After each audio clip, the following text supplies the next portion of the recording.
सियावर रामचंद्र जी की जय।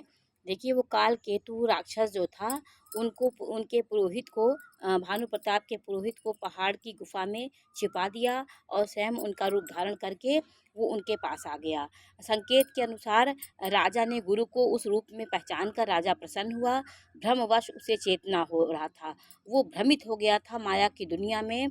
उस तापस मुनि ने या काल केतु राक्षस ने उसको इस प्रकार अपने वश में कर लिया था कि वो कुछ भी सोच नहीं रहा था, उसी गुरु की याद करके वो रह रहा था। दोहा नंबर 172 में है कि नृप हरषेव पहचान गुरु भ्रम बस रहा न चेत। उनको भ्रम के वश में चेत नहीं था। उस मायावी राक्षस ने उनके पुरोहित का रूप धारण कर लिया। राजा उसे पहचान नहीं सके और उसे देखकर बहुत प्रसन्न हुए। उसने तुरंत 1 लाख ब्राह्मण, उत्तम ब्राह्मणों को कुटुंब सहित निमंत्रण दे दिया।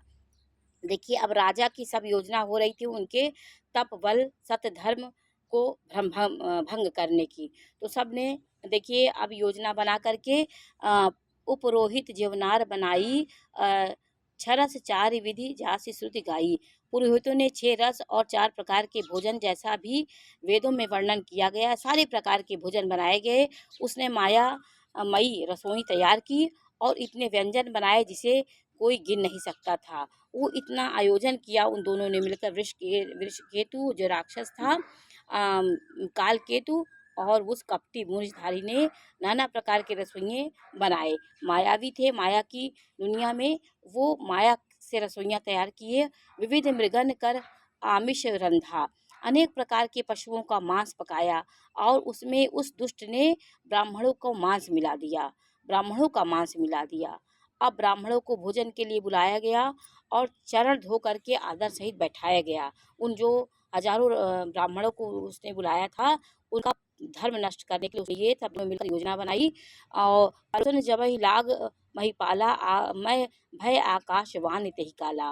विप्रवृंद उठ गृह जाहूँ, है बड़ी हानि अन्न जनि खाहू। ज्यों ही राजा परोसने लगा उसी काल काल केतुकृत आकाशवाणी हुई, हे ब्राह्मणों, उठ कर अपने घर जाओ, यह अन्न मत खाओ, इसमें बड़ी हानि है। भयो रसोई भूसुर मांसू, और अब द्विज उठे मान विश्वासु। रसोई में ब्राह्मणों का मांस बना है। आकाशवाणी का विश्वास मानकर सब ब्राह्मण उठ खड़े हुए।